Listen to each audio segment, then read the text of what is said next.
जबकि ये कहते हैं भारत माता की जय। अबे जाहिल, जब तुम कह रहे हो कि भारत माता की जय, तो इकरा हसन क्या इस भारत माता की बेटी नहीं है? जब चुनी हुई सांसद के बारे में ये इतनी नाजेबा कलमात अदा कर सकते हैं, तो सोचिए आम लोगों के साथ, आम महिलाओं के साथ, आम बच्चियों के साथ क्या होता होगा।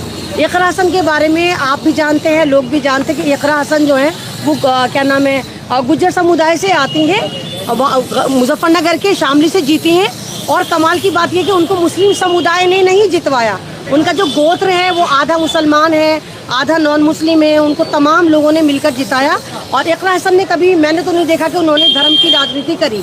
इकरा हसन मंदिर भी जाती हैं। इकरा हसन से जब बात करी गई कि आप क्या करेंगे उत्तर प्रदेश के लिए, तो इकरा हसन का मुझे वो डायलॉग आज भी याद था। इकरा हसन ने कहा था कि मैं यहाँ से 2 ट्रेनें चलाऊँगी जो उधर उनको लेकर, श्रद्धालुओं को लेकर जाया करेंगी।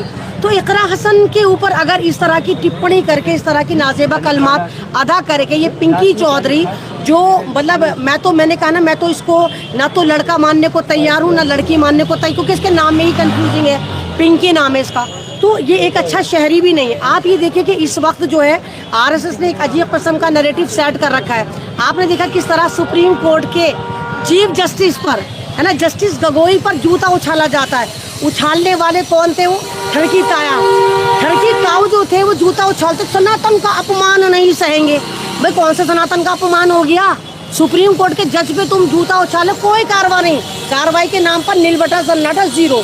अब उसके बाद आप ये देखिए कि एक ट्रेंड चल गया कि हम जो है, क्योंकि जस्टिस गगोई जो है वो दलित परिवार से आते, वो भीमराव अम्बेडकर जिस गोत्र से आते थे, जस्टिस गगोई भी उसी गोत्र से आते हैं। उसके आप देखिए कि हरियाणा में डीजीपी जो आईपीएस निकाला जिस बंदे ने और डीजीपी बना, वो खुदकुशी करके मर जाता है। खुदकुशी करने से पहले वो इतना लंबा पर्रा लिखते हैं, उसमें लिखते हैं कि क्योंकि मैं दलित परिवार से हूँ, हालांकि मेरी बीवी भी आईपीएस ऑफिसर है, मेरा साला विधायक, मेरी साले की बीवी जो खुद वो आईपीएस ऑफिसर है, उसके बावजूद मुझे ये खुद को स्वर्ण जाति कहने वाले सनातनी की तनातनी में मुझे जो है वो मौत को गले लगाना पड़ रहा है, क्योंकि इन्होंने मेरी जिंदगी हराम कर दी है।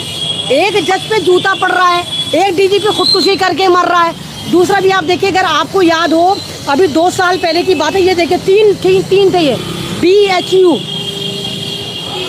बीएचयू में इन्होंने गैंग रेप करा था, गैंग रेप लड़की के साथ, और इनको बाइज्जत बरी कर दिया गया। क्यों? क्योंकि ये सनातनी वाले थे, ये तनातनी कर रहे थे। अब ये देखिए इनके कारनामे, आरएसएस के कारनामे।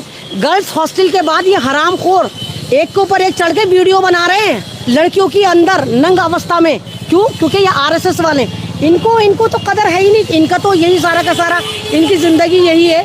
ये देखिए लिखा हुआ है, उनको बाइज्जत बरी, बीएचयू के लड़कों को बाइज्जत बरी कर। मैंने जैसे कहा कि आज दिल्ली में ही एक यमुना विहार के पास बाबरपुर में एक कॉलेज है जिसका नाम है अम्बेडकर कॉलेज। वहाँ मेरा भी एक बार सेंटर गया, बहुत बड़ा, बहुत अच्छा कॉलेज है। वहाँ पर ही देखे कि एक प्रोफेसर साहब जो हैं, 2 गुटों में लड़ाई हो रही थी। आरएसएस के गुंडे, आरएसएस की जो स्टूडेंट विंग है, एबीवीपी के गुंडे आम स्टूडेंट को मार रहे थे जो दलित समुदाय से थे। प्रोफेसर साहब ने बीच बचाव करा दिया, तो वहाँ पर एबीवीपी के गुंडे जो हैं वो जमात वाले आए और प्रिंसिपल के ऑफिस में उनके जो प्रोफेसर साहब हैं उनके थप्पड़ मार रहे हैं। मतलब एसएचओ खड़े हुए हैं, पुलिस वाले खड़े हुए हैं, वहाँ का वीसी बैठा हुआ है, और वो लड़की गुंडी, आरएसएस की गुंडी, वो थप्पड़ मार रही है। कहाँ पर हो रहा है ये? आप ये देखिए, इंस्टीट्यूशन में हो रहा है। एजुकेशनल इंस्टीट्यूशन सेफ नहीं है, हमारी जुडिशरी सेफ नहीं है, हमारी सांसद इकरा हसन सेफ नहीं है, हम जैसे मुसलमान सेफ नहीं है, हमारी दाढ़ी सेफ नहीं है, हमारे मदरसे सेफ नहीं है। आपने देखा किस तरह हापुड़ में देखे कि मदरसे के इमाम साहब की बीवी का और उनके बच्चों का मर्डर हो जाता है। तो ये नहीं समझ में आ रहा कि चल क्या रहा है और कब तक चलेगा, क्यों चल रहा है। मैम ये संस्था